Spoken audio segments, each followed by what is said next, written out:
recording and broadcasting.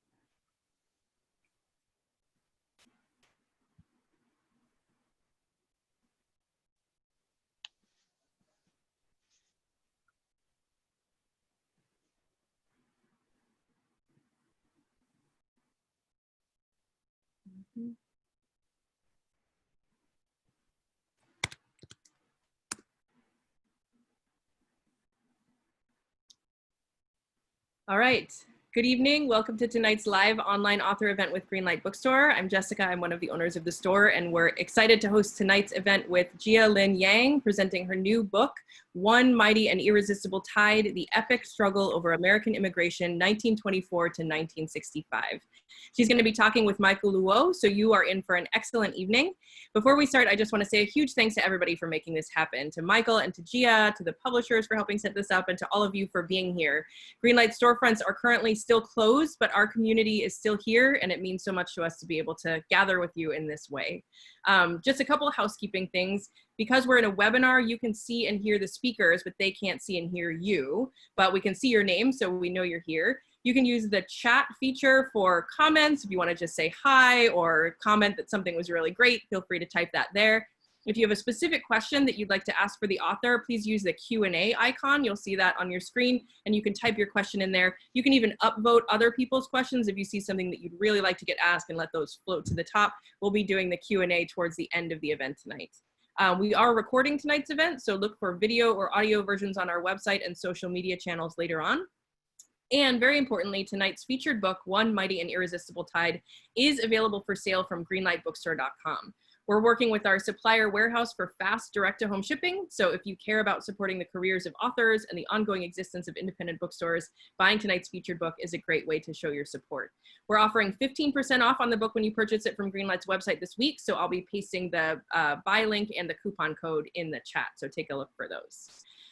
So let me introduce our participants tonight. Our interviewer for the evening is Michael Luo. He is the editor of newyorker.com and writes regularly about politics, media, and other issues. Previously, Luo spent 13 years at the New York Times as a reporter and editor. And in 2003, as a national writer at the Associated Press, he was a recipient of a George Polk Award and a Livingston Award for Young Journalists. He'll be speaking with our featured author, Jia Lynn Yang, a deputy national editor at the New York Times. She was previously deputy national security editor at the Washington Post, where she was part of a team that won a Pulitzer Prize for coverage of Trump and Russia. She lives in Brooklyn, although she's not in Brooklyn tonight. Her new book is One Mighty and Irresistible Tide, and it's a deeply researched and illuminating work of history, one that shows how Americans have strived and struggled to live up to the ideal of a home for the huddled masses, as promised in Emma Lazarus's famous poem.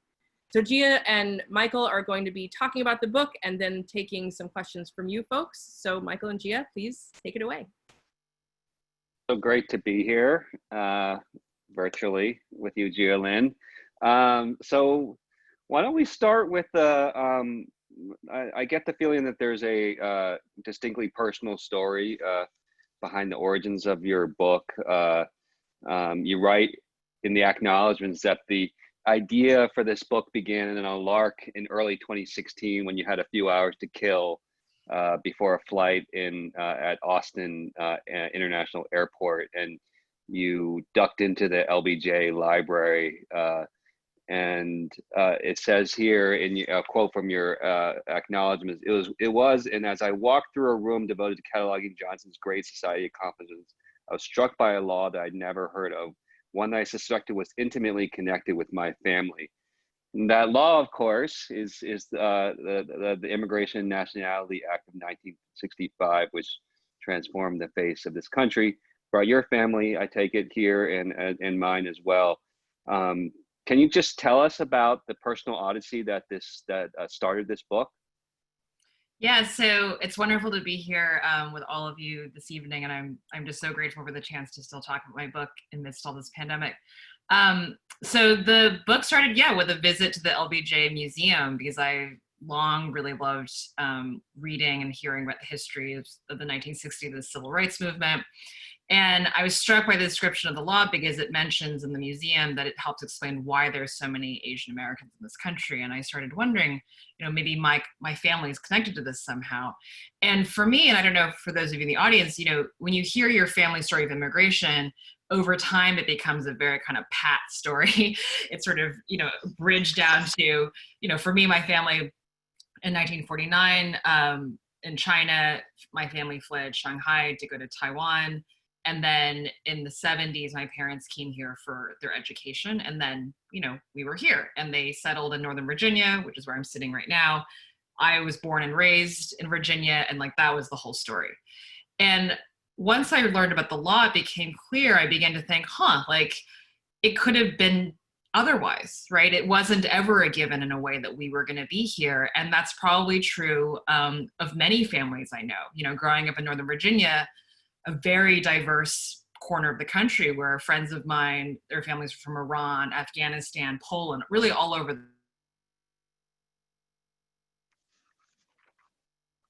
Virginia. And so the law to me became so fascinating because it wasn't just about my family. It was a way of understanding the world that I had grown up in the US and all the families I grew up with. And just, we hear all the time about demographic changes. And for me, this law, we now know like this law was passed and it truly explains why we have so many immigrants from outside Europe. Why is our country so much less white than it used to be? It really is this law. And, my family, my parents came, and then through this law, there's family reunification. The Trump administration calls it chain migration. But, for so many families, it's like one person comes, right? And then through the family reunification, you can bring a sibling or an unmarried child or a parent. And over time, right, families larger and larger begin to really settle in this country. And so once I learned about the law and started asking myself, well, where does this law come from? Why has it changed the country so much? And what does it mean that without this law, my family wouldn't be here? That's what just set me off on this total obsession for 4 years, really, which resulted in this book. It's interesting to me that, you're a journalist and, obviously grew up in this country and were so tied, your family story is so tied to this piece of legislation, yet you were unfamiliar with it. And, that seems to say something about the way history is taught in this country. Yeah, I think what ends up happening, so when I got home after that trip to Austin, I started just looking around, like what's going on with this law? And I think we're taught immigration as kind of a static thing, that there's all of us, depending on when your family came, right? They were immigrants at some point for most people, not indigenous people, obviously. But for many families, especially from Europe, they immigrated at some point. And I think we're taught this kind of, again, static way of thinking about, well, some people came through Ellis Island, some people came through Angel Island, others came later, on planes to JFK Airport. And it's just this sort of seamless story. And I hadn't really been taught, I probably, look, in passing in high school, I may have been taught this law. But for me, what was amazing was I wasn't taught that, my book begins in 1924, that we had basically abandoned the idea of being a nation of immigrants, then sort of found it again in the 60s, which explains why my family's here. But this whole notion that it's not static, it changes over time. I really don't think that was taught to me. And I also think that immigration history, for us right now, it's in the news all the time. But I think in the past, it hasn't been quite as much of an obsession. So there isn't as much popular history about it. So I think even if you wanted to learn, I myself found it, there's incredible academic work on it, but I found it hard to get popular history, like a simple, well-told, clear explanation of why my family's here. And that's what I set out to do with the book. So the subhead of your book is The Epic Struggle Over American Immigration, 1924 to 1965. But really your book starts before then, kind of setting the stage for what happened in 1924. And early on in your book, you write about a play that came out in 1908 called The Melting Pot, which Teddy Roosevelt, who was president, kind of became enamored with and gave a speech about. Can you talk about what that play was, and is that how this idea of the melting pot sort of came about? So the play really popularizes that term, which was sort of in the parlance, but really took off when this play was performed. And it was written by a British Israeli playwright who's Jewish, obviously, and essentially it's sort of celebrating this idea that all these different European immigrants are coming to the US and together creating kind of a new race of Americans. And the context is really important. So right now in our country, we are at kind of a historic high of percentage of foreign born people, of immigrants. And the last time we were at this high percentage was the turn of the 20th century. So for those of you in the audience, if your family, many families came from Eastern Europe and Italy between 1880 and 1920. This is when New York is just totally transformed overnight. This idea of New York of being incredibly Italian and Jewish, that really comes from this period of time. There are ships coming in from Ellis Island constantly. It's, first of all, easier to get to the US. People are fleeing persecution in Europe. And the melting pot idea comes from this moment when all these different people speaking different languages, worshiping different religions, all converge in the US. And demographically, it changes very quickly. So I think now we tend to think your family's Jewish or Italian or Irish, right? You're white, you're sort of a generic white American. But in this period of time, the melting pot is a powerful metaphor because all these people seem really different. They seem totally different from the Americans who came before. And in fact, they seem so different that people are alarmed and distressed by their arrival. And they say, these people, they're not assimilating, right? The melting pot is this metaphor, but the melting pot is broken. People are coming in and they're not melting down fast enough. They're chunks in the soup, like they're not fitting in. And so that's what sets the stage. At this point, it's open borders. If you can make it to Ellis Island, if you can cross the US-Mexico border, you're in, right? You can, there's inspections at Ellis Island, but, only like a very small percentage of immigrants are turned away. The notion that you would be deported after you came here was unthinkable. There are no visas, but there's so many of these different immigrants coming in that's what, in the 20s, they'd start saying, like, I think it's time to really rethink our borders and rethink who we're allowing in. Yeah, that part.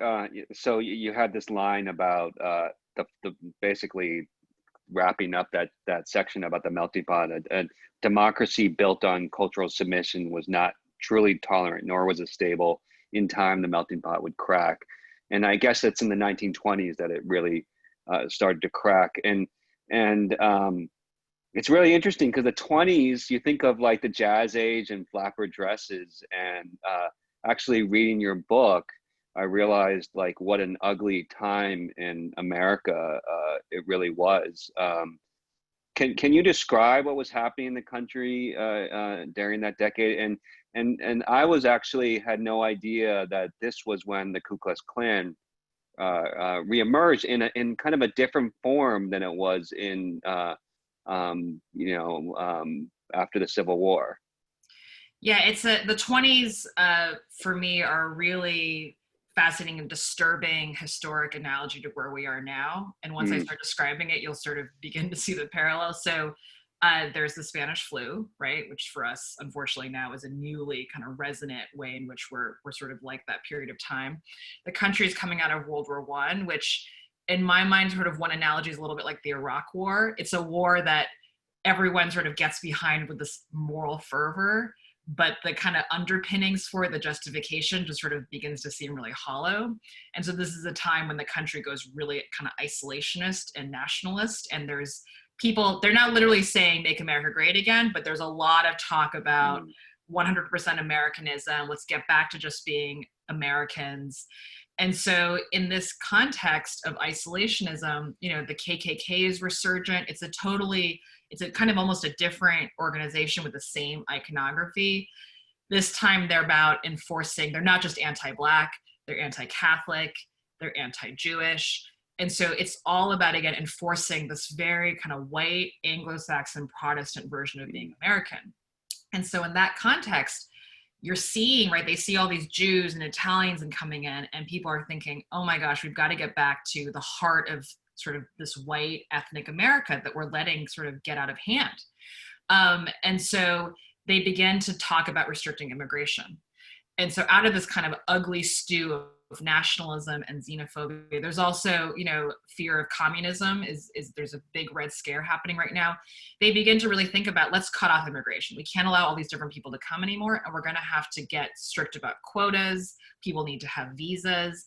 And so that's where this very important 1924 law comes from, that says, based on eugenics, which is very popular now too, we want certain people, who are the right kind of American, people from Northern Europe, people who are, again, like the WASP types. And we don't want people who are Jewish. We don't want Italians. We definitely don't want Asians. We don't want Africans. We don't want these other people who will kind of pollute, the American bloodstream. And that's why they're able to pass these very, very strict quotas that kind of end this notion of open borders and really ends this notion of the melting pot. Is it worth actually just stopping a second? Because the quotas that were set up is kind of complicated the way it's described in the law. And so, but it's pretty important to sort of understand how those quotas worked to understand the history that comes after. So what exactly did that 1924 law do? So when they're thinking about how to construct the quota, it's actually very complicated.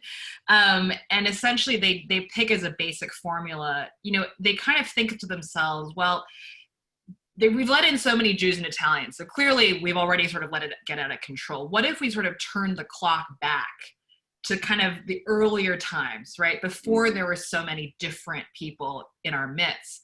So let's pick 1890 and let's look at the census from then and sort of say, like, if you were here then, like, we want more of you. But if there weren't as many, we don't want as many. So they're really trying to kind of go back in time and recreate the ethnic makeup of that moment. And so that's where they get these numbers from. But it's very, it actually takes them years to really codify it, because to kind of tell you, like, it's imagining right now, right? Like if the Trump administration woke up and said, let's go back to 1950 and our ethnic makeup. It's literally like if we did that now, how would you begin to calculate it? But again, the idea is pretty straightforward, right? It's very nativist. It says, just as now there are so many more Asians than there were then in the 50s, at the time they're like, we got to get back to having fewer Jews. And so they really try to write in that idea of undoing the immigration that's come since.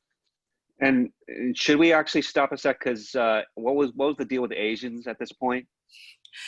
So this is, it's the fixation at this point. If you think about immigration for the U.S., is all European, right? Because the idea of immigration, if you ask someone to imagine an immigrant, they automatically imagine someone from Europe. Unlike now when we imagine someone from Mexico, right? Or Asia. So during this time, the 1882 Chinese Exclusion Act is so important to know. It's not only, for my own family, not only significant to think about because it helps explain kind of the history of anti-Asian xenophobia. In American history, it's the first law that singles out an ethnicity for immigration restriction. It's the first time the country says, based on your ethnicity, we don't really want you here. So that law bans Chinese laborers and kind of sets the groundwork for all these other kind of ethnic-based bans. And in the 20s, it gets even more restrictive for Asians beyond China, because in the 1924 law, in addition to adding these quotas, they add this line that says, if you can't naturalize, you also can't come at all. And it's funny because it never mentions Asia. But right before this law is passed, there's a really critical Supreme Court ruling about whether Asian immigrants can naturalize. And this man, Takao Ozawa, who's a Japanese immigrant who comes to California and Berkeley for his education, then moves to Hawaii, settles down with a family. He dearly wants to become an American citizen, and he tries. And he tries and tries and tries, and his case goes up through, to the highest court in the land. He's representing himself most of the time. And he's saying, I know my skin makes me look like I can't be a citizen. I'm not white, but in my heart, I want to be an American. And the Supreme Court says no. So in the 20s, when they write this law and they say, if you can't naturalize, you can't immigrate here, it effectively bans almost all Asian immigration. So again, the walls come down on Eastern and Southern European immigration. The walls come down on Asian immigration. It really just sort of says, like, we got to stay, a white Anglo-Saxon nation. And so Asians are just completely, and again, and now with so many Asian Americans here, it's unthinkable. But we effectively banned Asian immigration in the 20s. So obviously World War I played a big part in the isolationism of this period. So the sort of the next sort of pivotal phase, I guess, would be World War II and what happened to our country after and during the war and after the war. And you write that the World War II thrust a reluctant country onto the world stage as an important moral actor. And one war, you write, one war still needed to end and another was about to begin, and to fight it, more walls would need to come down. What did you mean by that? That basically, it seems like these geopolitical events were affecting our these domestic debates. So if you imagine after World War I, we're kind of crouched in this super isolationist, rah American, almost MAGA-like moment, really. World War II, FDR really, for him to even get the country involved in that war is still, to me, like one of just the great political feats, right? You're taking a country that has no interest in the world stage and world affairs, and you're getting it involved in World War II. The problem is that, World War II, our immigration laws get tested by this moment. I mean, you have the Holocaust, you have a massive refugee crisis. And where are the refugees coming from? They're coming from exactly the countries that we have put these strict quotas on. And so for many people in America, it's a moment to sort of say, like, these quotas, there were already, when they were passed, there were Jewish and Italian-American lawmakers who said these seem really wrong, right? They were opposed. But opposition grows during the war and after, when all these people who are trying to rescue Jewish refugees say, we have no moral standing in this war because we need to save these people and we can't. There are tragic stories that I go through in my book of all of these efforts to save Jews from the Holocaust and after, and we just can't because we have these really strict quotas. So this is a moment, coming out of the war too, when the Cold War begins. So this is the other war I'm talking about, and during the Cold War, again, it's like we need moral authority. There are refugees and people seeking political asylum, right? People trying to escape persecution under communist regimes. We keep trying to bring them in, but we keep being unable to because we have these laws and quotas from the 20s left over that are really restrictive. So this is a time too when we take for granted that we have refugee laws, but this all comes after World War II. And Harry Truman, when he's president, really begins to push forward a true refugee policy. And he's just trying to work around these quotas. They're so impossible that he has to keep trying to find other ways to save people in these other countries. And so as this keeps happening, as we get more involved in foreign policy, in these ideological wars, like during the Cold War, the more these immigration laws begin to seem kind of suspect and like they need to be changed. And I think that's one thing that's important to remember, which is I think we tend to think of immigration law as a very domestic issue, right? It's a thing that is about nationalism. It's about, conservative voters who are anti-immigrant. Our history is actually about, at least as much about foreign policy, that the way you write your immigration laws has a lot to do with your relationship with the rest of the world. And so for someone like Truman and presidents after him, like JFK and LBJ, the big problem with the immigration laws is that it really is hard to do foreign policy when you're kind of insulting countries through these quotas and these limitations. Truman actually comes across as a real sort of noble, he was trying to do the right thing and was just thwarted, it seems like. Can you tell us about Senator Pat Mccarran, a senator from Nevada who I knew little about except for the fact that there's an airport named after him in Las Vegas. And Googling around on him after I read your book, I discovered that there have been some efforts to change the name of the airport, but so far have been unsuccessful.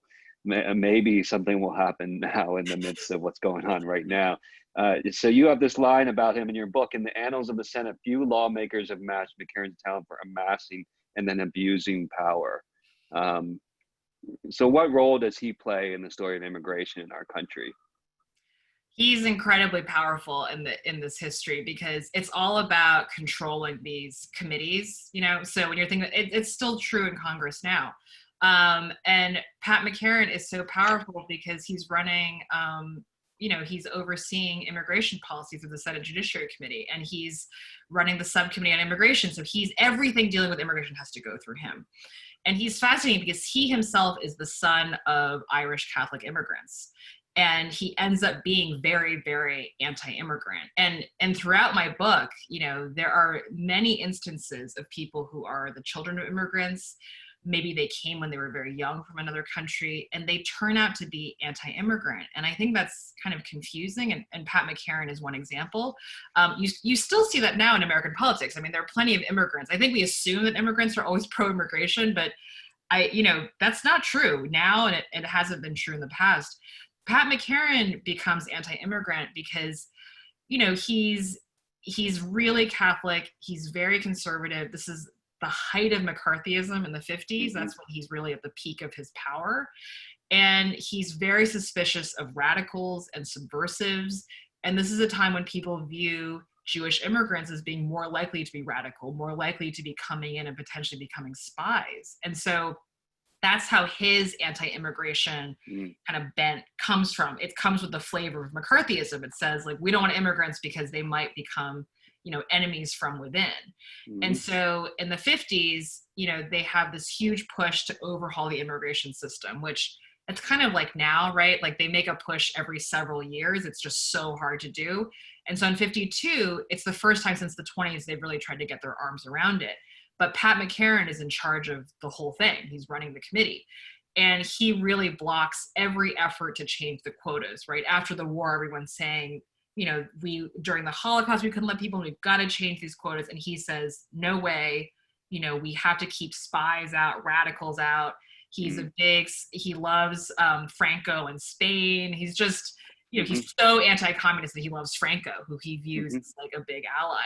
And so he blocks all of this. And he's passing, you know, laws separately that really erode a lot of civil liberties for people who, you know, are communists. They're not like organizing against the country. They're just communist sympathizers. And Pat Mccarran, along with McCarthy, is just one of these huge Red Scare voices at the time. And because of him, you know, the quotas get re-upped for another several years. And that bill that passed that bears his name,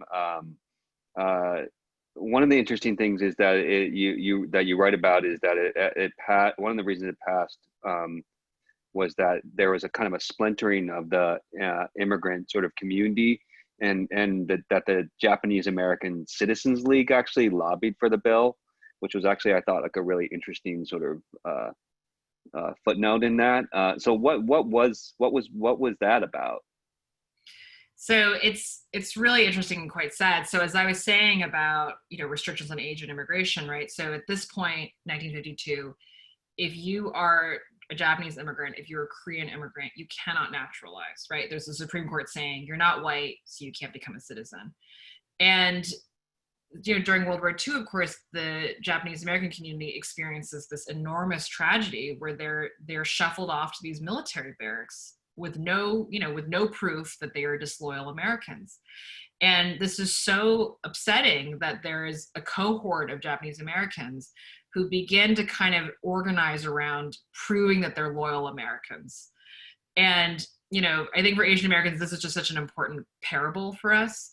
So, you know, this guy, Mike Masaoka, is a very important figure. He becomes this big kind of activist and lobbyist. And during the war, when all these families, including his own, are really just put into these barracks, he's communicating with the Pentagon and with the FDR administration saying, don't worry, we're going to go along with all of it. You have nothing to worry about. We're going to be very loyal, very obedient. We're not going to fight back. Not only are we going to go very obediently into these barracks, we're going to volunteer to die in this war that we're in. And we're going to form a separate regiment of Nisei, of second generation Japanese Americans. And it's, you know, ends up being the 442nd Regiment, this highly decorated unit. Many people die, many are injured. People who die include Mike Masaoka's own brother. And when they come back from the war, they basically say, well, we've sacrificed so much. We've proven to you we're loyal Americans. let our parents naturalize and become citizens and let more of us immigrate. You've banned immigration from Japan effectively, let us in. And so in the 50s, when they have this debate, you know, all these Jewish groups, all these Italian American groups are saying, got to get rid of these quotas. It's time to do it. And Mike Masaoka is kind of caught in the middle. Like, he agrees with them, but suddenly in this debate, somebody dangles the possibility of, oh, actually, we can keep the quotas, but we'll finally let Asians naturalize. We'll finally allow, you know, 100 or so people from Korea, from Japan to come to this country. And he kind of has to pick a side. And he essentially decides to abandon the broader effort to get rid of the quotas in order to win naturalization rights for people like his own mother. And when the Senate votes for this bill, he's literally sitting in the Senate gallery with his mom, watching them override Truman's veto. And it's a very powerful moment, because it means that, you know, his elderly mom, and he knows he may not have another chance ever again to win this kind of you know, victory for Asian Americans. You know, they're just off the war and all these sacrifices. And he watches this law get passed. And sure enough, his mom can become a citizen. But it's this really instructive moment where it's an Asian American group, right? Kind of like now, right? Trying to figure out, like, where do we fit? Who are we allied with? Who are we in solidarity with? When do we go it alone? When do we, you know, stick with other minority groups? And it's for me it's a tough moment to wrestle with, because on the one hand, they abandon the fight to get rid of quotas, and that is really damaging to the cause, because you've got a minority group saying the quotas are fine, they're not that racist, like we can suck it up, and then yet they win this huge civil rights victory for Asian Americans that so many of us and our families have benefited from, but at the cost of you know, solidarity with other groups. So let's talk about some of the, I guess, the heroes of the immigration story, with John F. Kennedy, who grew up in an Irish Catholic family. His father, Joe Kennedy, as you talk about, built his fortune on Wall Street and tried his best to blend in these WASP communities that you know, they lived in New York and Massachusetts and Florida. How was it that Jack Kennedy became a champion for overhauling our immigration system?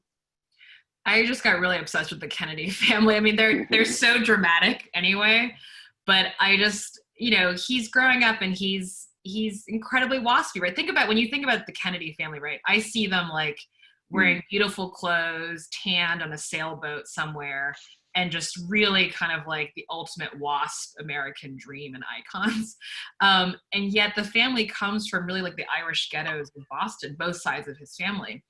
And he basically kind of doesn't really identify with that part of his identity until he has to go into politics, and he runs for Congress in Boston, and his district that he's trying to win in is a district that his family was in back when they were in the Irish ghettos. And so he kind of has to begin to embrace this side of his personality, the side of his family lore and history.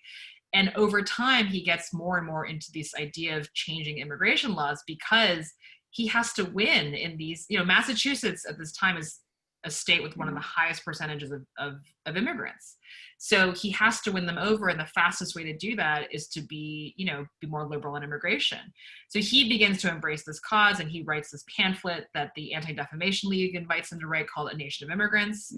When he becomes president, he proposes getting rid of the quotas. That goes nowhere, and he's assassinated, of course. But after he dies, that pamphlet is published posthumously as a book, which becomes a bestseller.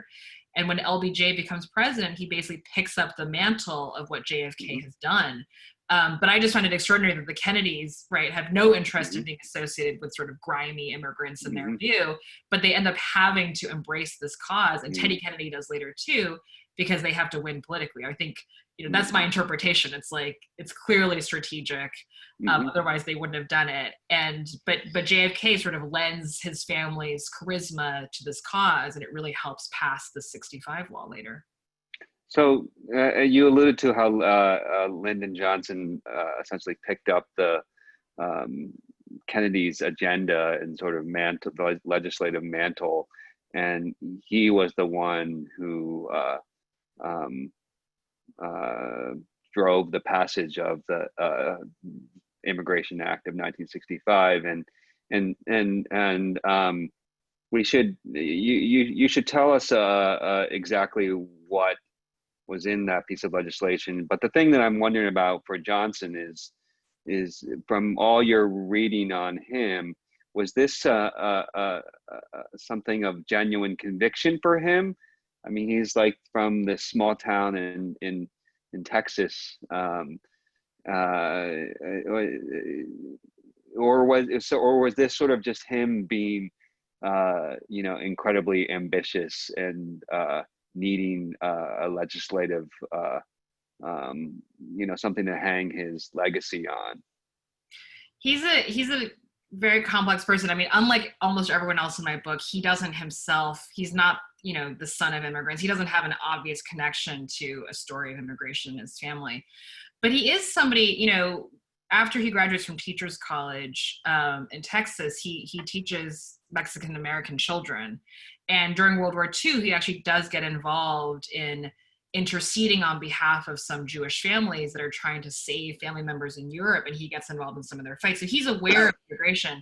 But to me, why he gets so involved in the 60s is that, he's somebody where he's not really he's incredibly savvy about political strategy, obviously, right? As we know from the Caro books and, his time in the Senate. He's not really a details person, but he really gets caught up in moral causes. I mean, I think this helps explain why he gets so caught up in the Vietnam War too. He basically begins to believe that for immigration, the quotas are just as racist and unjust as these Jim Crow laws, right? That he's also trying to dismantle at the same time. So without really getting into the details of the policy, he really begins to embrace this cause as just the right thing to do. Now, his memoir that he writes later after he leaves the White House, he doesn't even mention this law. He gets into the nitty-gritty of how to pass it through the House and Senate, but he never really embraces it as some big cause for him. It's just one more thing on his checklist of things that he wants to get done. And it's part of this incredibly long and impressive list of legislative accomplishments for him. But he's not a details guy, and he hasn't been obsessed with it for years. He just sees an opportunity to do something that feels just and right. He's got the numbers for it, and he can pass it through just like the Voting Rights Act and Civil Rights Act, and that's how he gets involved with it. So what is in the legislation? So they get rid of the quotas. They say, and this is such an important, civil rights moment for our country, they say, we will no longer discriminate on immigration based on your race and ethnicity. So the country used to say, if we're deciding whether you come in or not, we look first at your ethnicity, right? We rank you and say, okay, you're more desirable than somebody else. This law says we're not doing that anymore. It's discriminatory, it's racist. So instead of that, we're going to prioritize family ties. So if you have family already in the US, you're going to be ahead in line for a visa. Then if you have a special skill, if you are a scientist, you're a doctor, you're an engineer, you're also going to get priority. And this is so important for us to understand because this is still basically largely the framework we're using now. And so family reunification, again, this chain migration idea, all of it comes back to 65. And what's so weird to me about that is that the reason why family ties, so we wonder why family ties? I mean, now we talk about it like it's a humanitarian thing to do. Families should stay together, we shouldn't separate them. But in the moment in 65, that's not how it's being discussed. It's being discussed as a way to keep the country white.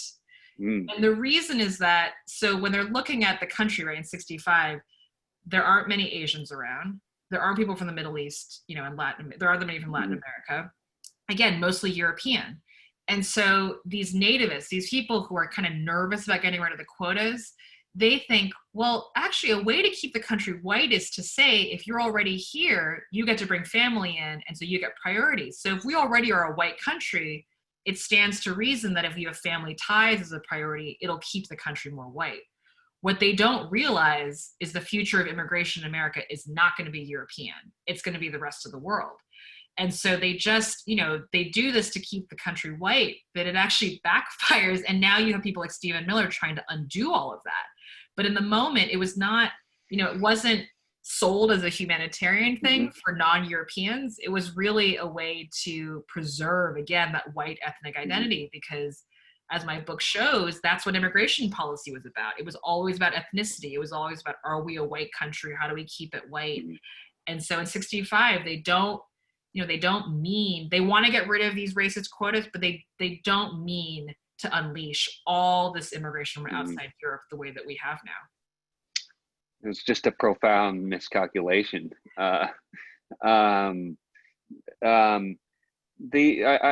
guess one of the things that you write about, and it's kind of pervades the whole book, is during this period that you're writing about, the conception of race in this country is changing, and it has changed. And you write at one point, the rewiring of race in America was perhaps the most lasting legacy of the national origins quota. What did you mean by that? How did the conception of race sort of change?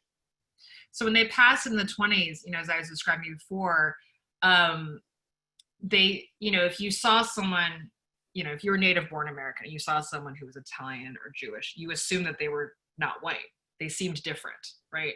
That's why the KKK was all about enforcing, like, we're white Protestant, Catholics don't count, Jews don't count. But after the 20s quotas are passed, it's even like Jeff Sessions has praised the 20s law because in his mind, it was a moment for assimilation. So, right, if you stop this, if you close the spigot of all these very different seeming people coming in, according to that theory, people begin to assimilate. And so during World War II, right, people go and fight. There's nothing like fighting a war together to assimilate people, right? This is like the ultimate way to become American. And all these people, children of immigrants, grandchildren, fight in the war together. And this idea of who's white really expands such that now if you ask someone, is someone with an Italian last name or Jewish last name white, it seems obvious. But that's the thing that changed over time.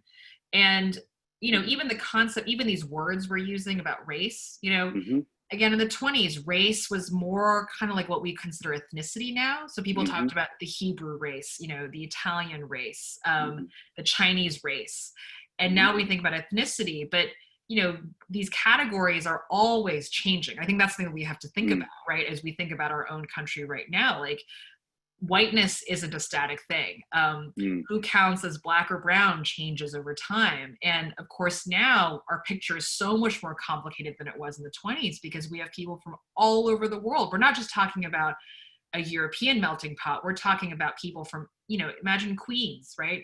There's probably every country in the world is represented in that one borough of New York.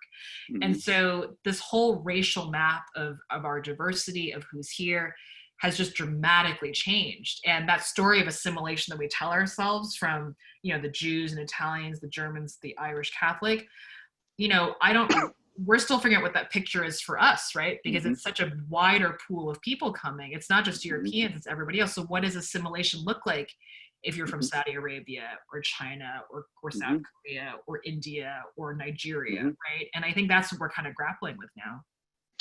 There's another passage in your book which just seems really resonant for today.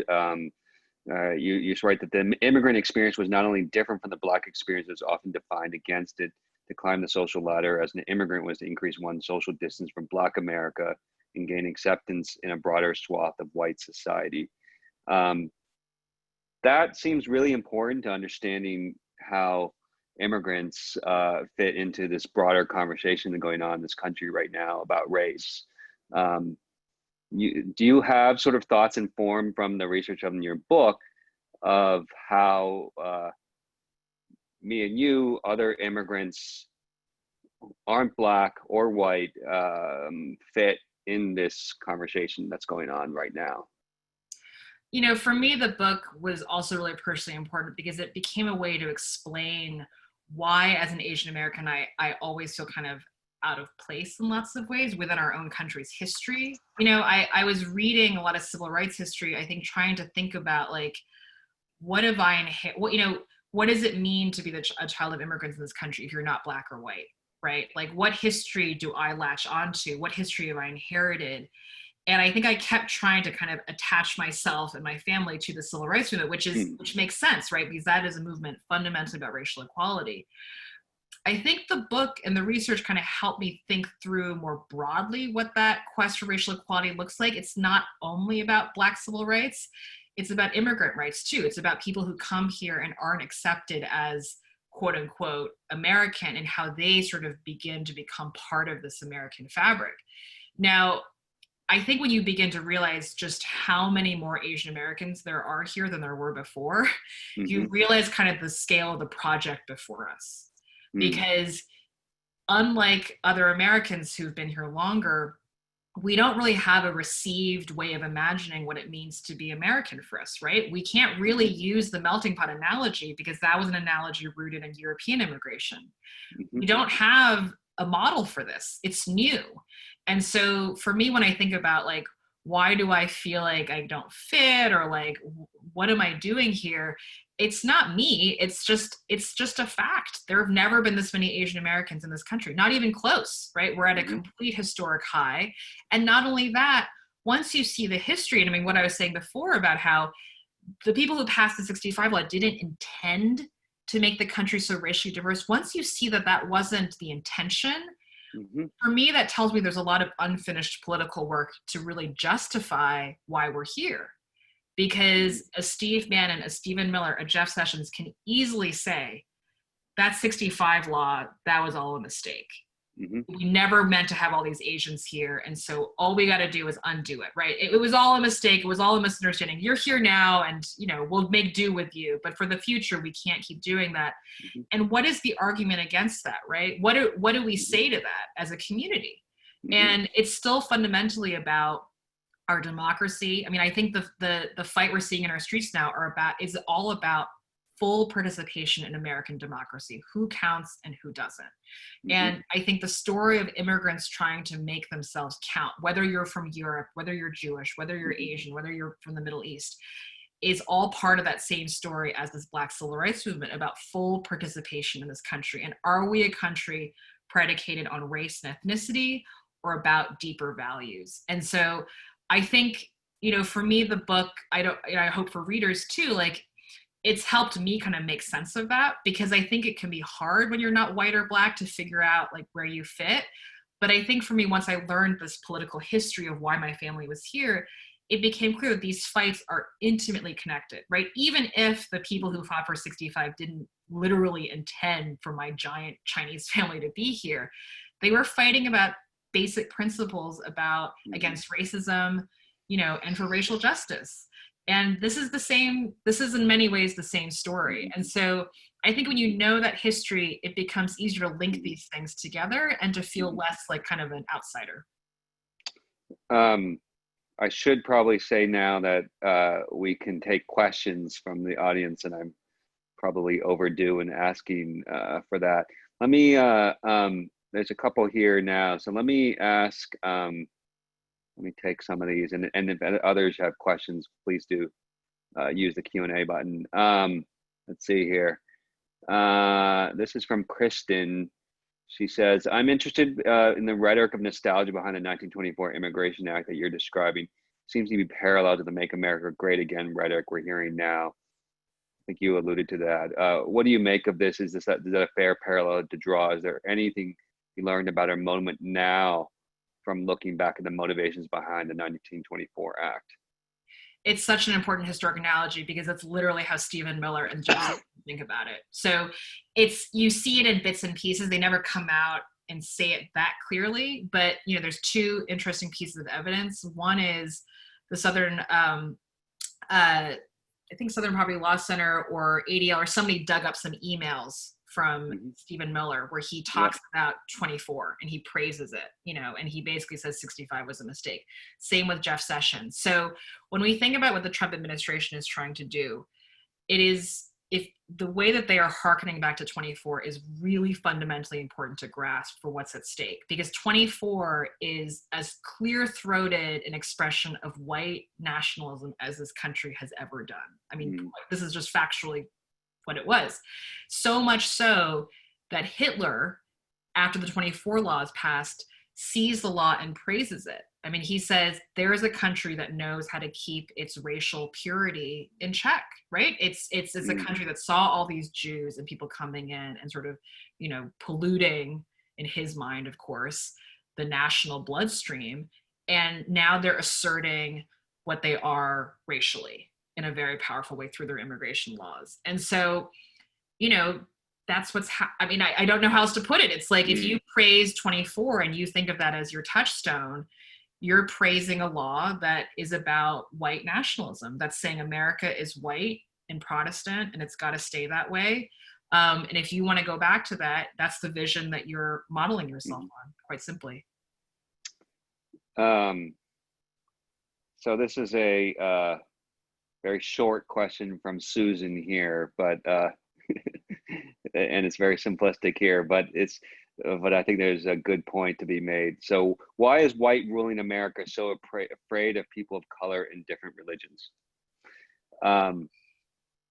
I guess like one way I might expand on Susan's question actually is that when you read this history, and you know, you talked about how like the Chinese Exclusion Act was that first sort of first time that the country set a ban on immigration based on ethnicity, and you followed this sort of history. And actually, it seems like in a lot of cases, it really wasn't our better impulses that led to change. It was actually kind of world events and you, as you mentioned, sort of like our ability to sort of, you know, have allies and conduct foreign policy.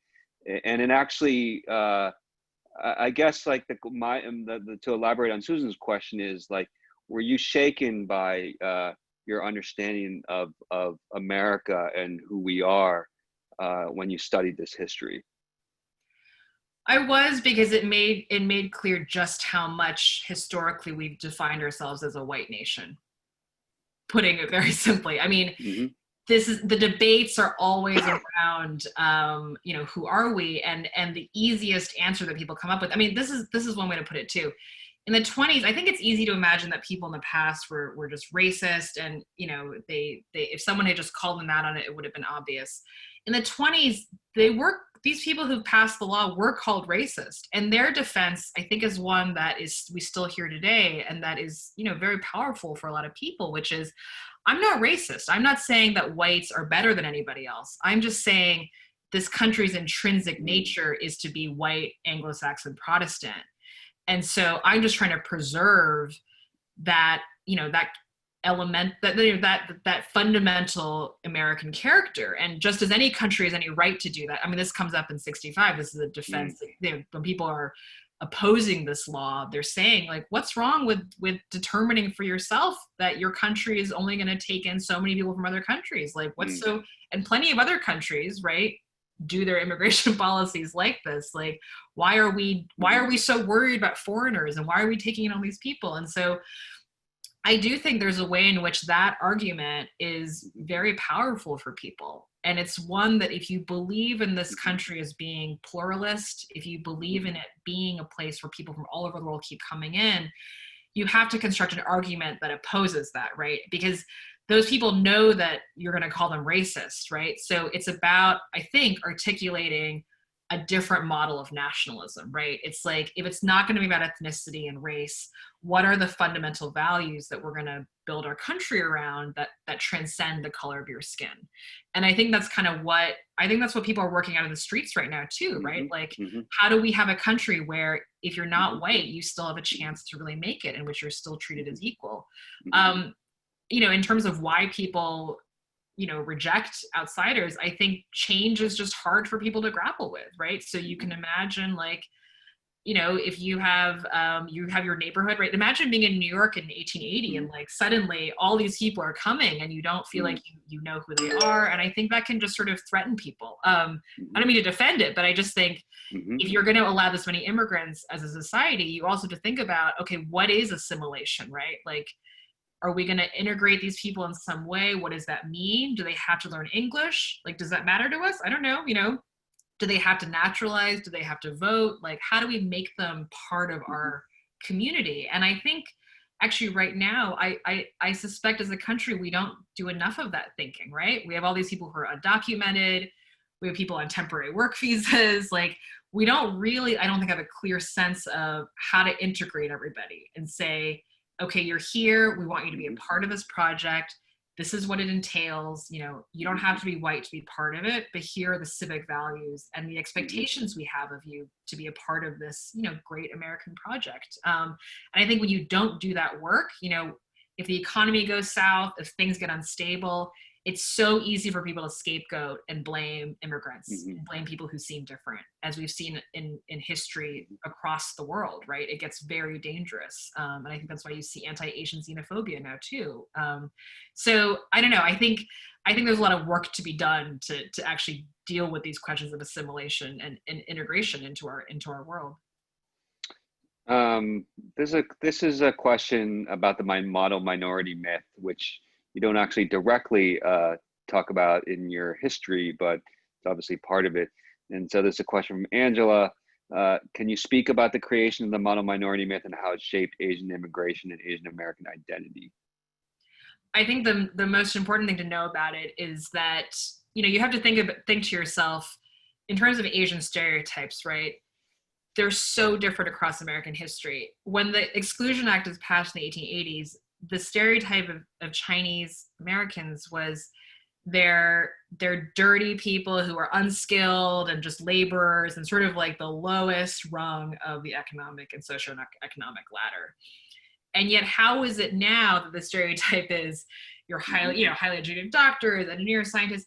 Well, it's because of our immigration laws. We select for people with graduate degrees with certain skills. And so this notion that this whole idea, this myth that Asian Americans are somehow inherently, suited to these jobs, it's because we select for it. This is what our system produces, exactly these people. These are the people who are attracted.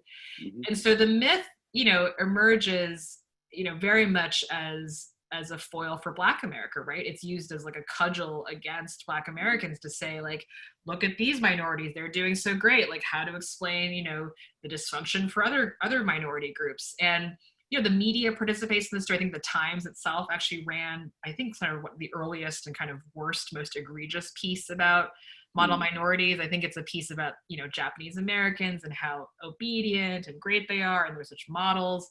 But it's so pernicious, and it not only, I think for so many Asian Americans, we grapple with it because it's like, it feels like it's positive, but then it's also negative, and it really limits how people see you as they don't see you as fully human because they come up with this idea. But to me, our immigration history teaches us so explicitly what a myth this is, right? Because if you're selected for this through our laws, it can't possibly be a thing that's inherent or genetic. We only have a few minutes left.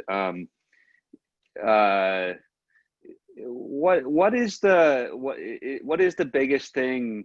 I mean, you must, after having immersed yourself in this for 4 years and be processing this moment as an Asian American, as an editor on the national desk of the New York Times, having been immersed in this history and trying to bring that sort of together, and having your book published in this moment,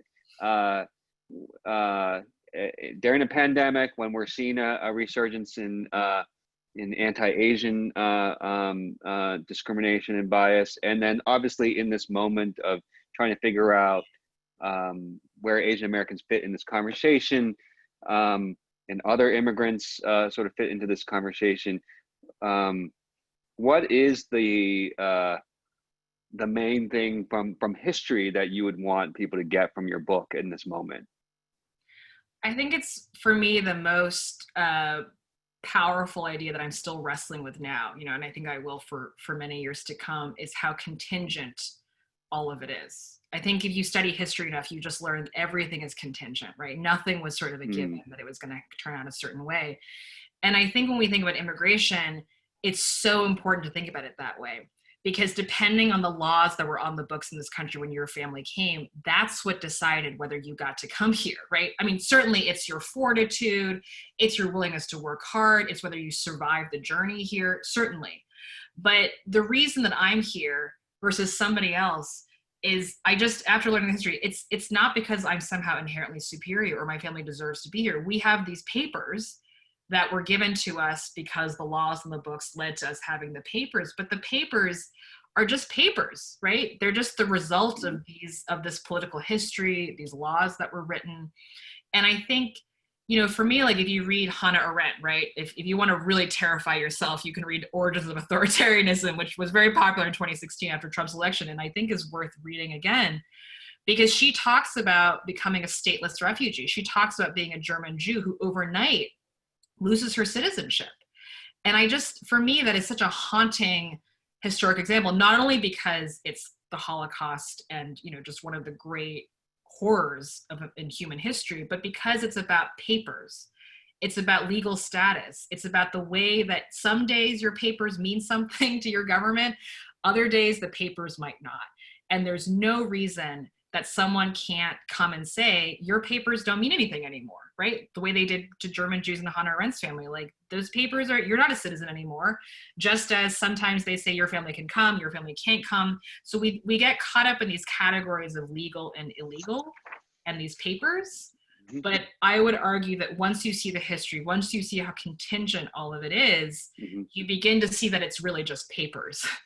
And it's all about political work of deciding who belongs and who doesn't. And just because your papers work today, you can't just sort of sit back and relax. You have to actually work to say, we are part of this country, our family, people of our ethnicity belong here fully, and our papers mean something. And if you don't, and you see the Trump White House actively trying to change the meaning of these papers. And I think that's what's at stake here.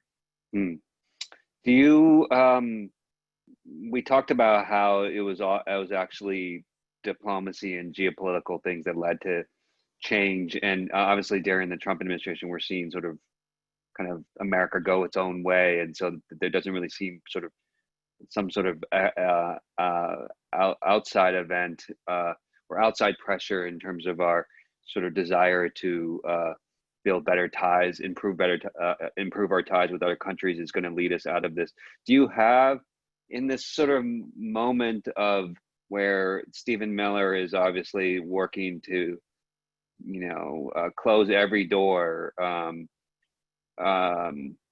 do you have a prediction of where we're headed? Obviously, part of it depends on where, what happens in the Trump administration, but there's also forces going on here that are broader and larger forces of populism that a white majority that is threatened. Do you have a prediction of where we're headed? I mean, I think if we keep going the way we're going, but I think, immigration levels have already fallen off for all of the bluster from Trump. I mean, we have much lower migration levels from Mexico already. I mean, I think that percentage of foreign born very well is going to come down. And we've seen this before, like after the 20s, after they passed these laws, that number keeps falling and falling because these older immigrants die off. And this notion of being immigrants from this part of, other parts of the world just seems like a part of, distant American history. And I think that could very easily happen. And I think the Democratic Party, to me, doesn't have a very clear immigration platform. I mean, I'd be curious if anyone can articulate it to me very easily. I've looked at the Biden platform and I really can't, it's very vague. It's got some platitudes, like we love immigrants, but it's not really this full-throated expression of what a full immigration platform would look like, I think Julian Castro had kind of one. But I think in lieu of that, I mean, you saw Obama was pretty tough on immigration too. Like both parties, I think, have been, unlike not very long ago, even under Reagan, both parties have been pretty tough. There's a lot of tough talk on immigration. So I can't predict the future, but to me, the trends point to fewer immigrants, more restrictions, not just on illegal immigration, but legal immigration as well, and an attempt to sort of turn the tide against what the 65 law brought. And, probably fewer families like mine in this country, ultimately. Is there, this is maybe, is there such thing as too much immigration? It's funny because we used to have open borders and we clearly don't now. I don't really explore that in my book. I'd be curious what people think. I mean, I think people have looked into it. I mean, there are libertarians who believe that we should go back to open borders. And I think obviously there are resource constraints and there are migration issues, but I do think you have to ask yourself, the system we have now, I think there's bipartisan agreement that it is totally broken. So whatever we're doing now, I mean, I would argue you have to start from the place of, do we want open borders or not? And we sort of agree upon why or why not, and to talk about this together. Like, I don't have the answers. We have to, as a democracy, collectively decide, what do we want?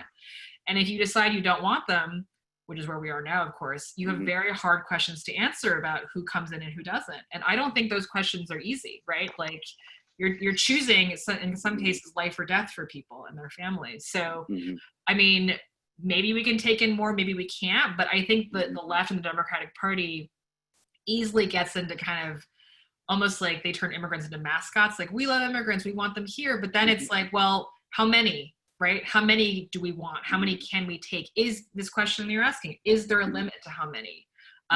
Who gets priority? Is it families? Is it refugees who are stateless? You know, is it people with skills? Like, all of that we have to figure out. And when we don't figure it out, we have the situation we're in now, where you have all these millions of people without rights, who are working in meat packing plants, as we see now, getting sick, being exploited, honestly. And to me, this is not a sustainable, you know, society to have this many people without papers. And so I think we are just wildly overdue to have that conversation, as we have in the past, to figure out what is our system. And my book is all about, every time we've done it, how difficult it is, how we change the country in ways we don't expect. But, you know, clearly I think we are due for a moment like 1965 again.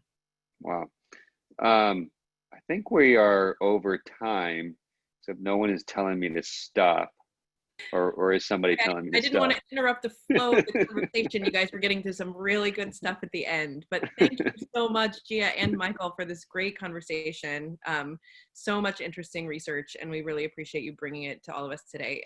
Thanks to everyone who attended. The link to buy the book and the coupon code are right there in the chat, so you can support the author and the bookstore and learn a lot more about all the things we've been hearing about by buying the book. So thank you guys for being here with us tonight. We appreciate it.